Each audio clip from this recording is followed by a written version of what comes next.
တခါတော့တစ်တောစိမ်းကလေးထဲမှာဖြူဖြူဆိုတဲ့ရုံကလေးနဲ့ဖိုးညိုဆိုတဲ့ဝံဝီတို့ဟာတငယ်ချင်းအရင်ခောက်တွေဖြစ်ကြပါတယ်။ဒီနေ့မှာတော့သူတို့နှစ်ယောက်ဟာသူတို့ရဲ့ဟင်းသီးဟင်းရွက်စိုက်ခင်းလေးကိုလှပတဲ့ခြံစည်းရိုးလေးခတ်ဖို့ဆုံးဖြတ်လိုက်ကြပါတယ်။ငါတို့စိုက်ခင်းရဲ့အလျားကိုအရင်တိုင်းကြတာပေါ့လို့ဖိုးညိုကပြောပါတယ်။ဖြူဖြူကစိတ်လှုပ်ရှားစွာနဲ့ငါချေပွားလေးတွေနဲ့တိုင်းမယ်လို့ပြောပြီးစိုက်ခင်းဘေးမှာခုံစွာနဲ့တိုင်းတာပါတော့တယ်။1 2 3 4 5အလျားငါးဖွားပဲရှိတယ်လို့ဖြူဖြူကပြောလိုက်ပါတယ်။သူမရဲ့ခြေရလေးတွေကိုဂုံယူစွာနဲ့ကြည့်နေပါတော့တယ်။ဖိုးညိုကလည်းကောင်းပြီငါလည်းနောက်တစ်ဖက်ကငါခြေလမ်းတွေနဲ့တိုင်းမယ်လို့ဆိုပြီးသူ့ရဲ့ခြေထောက်ကြီးတွေနဲ့လှမ်းလိုက်ပါတယ်1 2 3 4 5ငါးဘက်ကလည်းငါလှမ်းမယ်လို့ဖိုးညိုကအတန်ဟိန်းကြီးနဲ့ပြောလိုက်ပါတော့တယ်။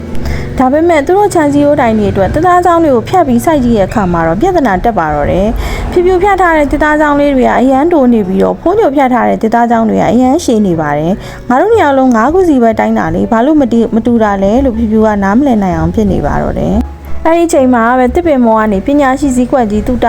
ပြန်ဆင်းလာပါတော့တယ်တုတဖြူဖြူရဲ့နာနာကိုကပ်ပြီးတမီလေးဖြူဖြူမင်းတို့ရဲ့ခြိပွားအရွယ်စားတွေကမတူကြဘူးလေဒါကြောင့်ငါဆိုတဲ့ကိန်းကနန်းချင်းတူပေမဲ့အရှိချင်းမတူတာပေါ့လို့ရှင်းပြပါတယ်တုတဖိုးညိုဘက်ကိုလှည့်ပြီးတော့ဖိုးညိုမင်းရဲ့အခြေအနေကလည်းအတူတူပဲအရာဝတ္ထုတွေကိုတိတိကျကျတိုင်းတာခြင်းအားလုံးတူညီတဲ့စံတိုင်းတာတစ်ခုလိုအပ်တယ်လို့ပြောလိုက်ပါတယ်ဖိုးညိုကလည်းခေါင်းတငိမ့်ငိမ့်နဲ့နားထောင်နေပါတော့တယ်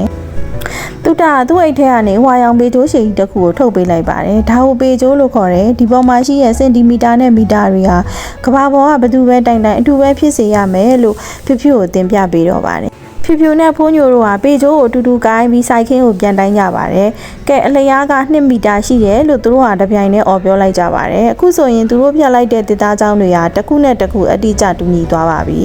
ခြံစည်းရိုးခတ်ပြီးတဲ့အချိန်မှာတော့ဖိုးညိုကမြေဩဇာအိတ်တွေကိုချိန်ဖို့ပြင်ပါတယ်ဒီတစ်ခါတော့အလေးချိန်ကိုတိုင်းရမယ်ငါတို့မှာမြေဩဇာ10ကီလိုဂရမ်ရှိရမယ်လို့ဖိုးညိုကပြောပြီးချိန်ခွင်းပေါ်မှာအိတ်တွေကိုဂယူးတက်ဆိုင်တင်လိုက်ပါတော့တယ်